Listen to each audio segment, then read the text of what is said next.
রাধে রাধে রাধে কৃষ্ণা সকলকে জানাই শ্রীকৃষ্ণ ব্লগ চ্যানেলে স্বাগত বন্ধুরা। তো আজকে ফাইনালি আমি অনুষ্ঠানের ব্লগ নিয়ে চলে এসেছি। তো এখন রয়েছি বাড়িতে, খুব তাড়াহুড়ো করে আমি সবটা বেরিয়ে গেছি আর ওই যে সবাই যাচ্ছে। তো আমরা এবারে বেরিয়েও গেছি সবাই মিলে, আর ওখান থেকে পূর্ণতা দিদিও আমাদের সাথে মিট করেছিল।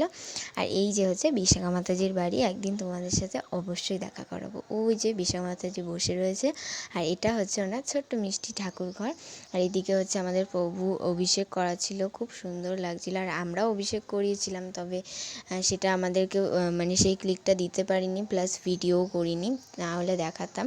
তবে মা যখন অভিষেক করা ছিল আমি কিন্তু সেটা তুলেছি। এই যে হচ্ছে মা আর ভাই একসাথেই স্নান করা ছিল জগন্নাথ দেবকে। খুব তাড়াতাড়ি আমরা খেতে বসে গিয়েছিলাম। আর এই যে হচ্ছে চারিদিকটা, প্রভুর বাড়িতেও চলে এসেছিলাম, পাশেই যেহেতু ছিল। আর তারপর জগন্নাথ দেবকে এত প্রসাদ দেওয়া হয়েছে, আর ওখান থেকে হাঁটতে হাঁটতে আমরা চলে আসলাম হচ্ছে দিদাবাড়িতে। প্রচুর গাছ ছিল দিদাবাড়িতে, তার মধ্যে একটা ফুলই ছিল। আর ওখান থেকে আমি একটা জিনিসও নিয়েছি, সেটা একদম ভিডিও শেষে আমি দেখিয়ে দেবো। তো আমরা ফাইনালি আমরা বাড়ি চলে এসেছি। তো বাড়ি এসেই মা তো সমস্ত কাজ করছে, মানে সব কিছু অগোছালো, আর আমি এদিকে তোমাদের সাথে চলে আসলাম।